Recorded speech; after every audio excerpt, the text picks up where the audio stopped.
Nycole Hutchens, News with Attitude, and joining me is the lovely, beautiful MEAGAN Good and, of course, Devon Franklin. You guys, thank you so much for joining us today. For having us. Yeah. So today's event, is all about faith, relationships, and the weight. Can you just share with some of the viewers why the weight is so important? What are the benefits of it? Some of the things they can expect about the weight. Yeah, I mean, it's important because, we wanted to share our story, and we wanted to share it in a way that would help people, because we think in dating and relationships, that's like one of the most painful areas. It's where so many people can get detoured in their life. So we wanted to write the book to say, hey, it's okay to wait, that there's power in patience, and that when you do it God's way, He brings you His best. Amen.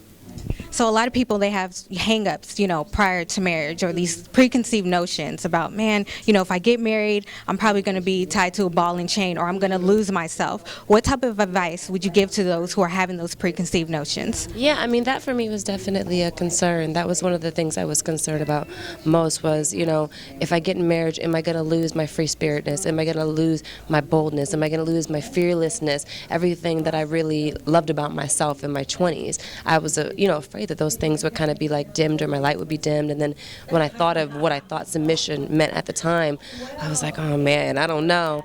And what I found in marriage is that I'm so much freer. I'm so much wholer, I'm so much happier, I have so much more peace, and I have more of a boldness, and I have more of a fearlessness, I guess because I have that partner who reaffirms me in who I already am, who speaks to God on my behalf, who covers me, and I do likewise. And so it's just, to me, has made me even more of a powerful woman, and I take pride in that, and I get excited about that. And also, as it pertains to submission, a lot of people view it as like, well, listen to your husband and do what he says, and be in the kitchen and cooking and all, cooking and cleaning and all that, and that's not what it is. It's knowing your place and knowing your role. When I say knowing your place, I don't mean like your place is underneath him. Your place is beside him. You guys are partners. Cooking right beside me. Right. But you guys are your partners in purpose. So it's like, as a woman, I love being his backbone. I love being, covering him and seeing things and telling him what I see so that he can address the issue. And I just love it. It's fun, and it's not beneath, it's equal to. It's just, he protects me, I protect him, so it's really beautiful. And lastly, what are the top 3 practical tips that you would give to viewers who are currently in the process of waiting or thinking about starting that journey? Well, if you're thinking about it, do it. Do it. Don't just think about it, do it. It's the best decision that you can make in your dating life, because it'll bring you so much clarity, perspective, and peace. The second thing is that if you're already waiting, don't be weary. That anything that God has done in the earth, He has taken His time. And the time is not punitive, the time is preparation. And He takes time to bring His best. Adam and Eve fell, right? But look how long it took for Jesus to get to the earth, because God had a plan.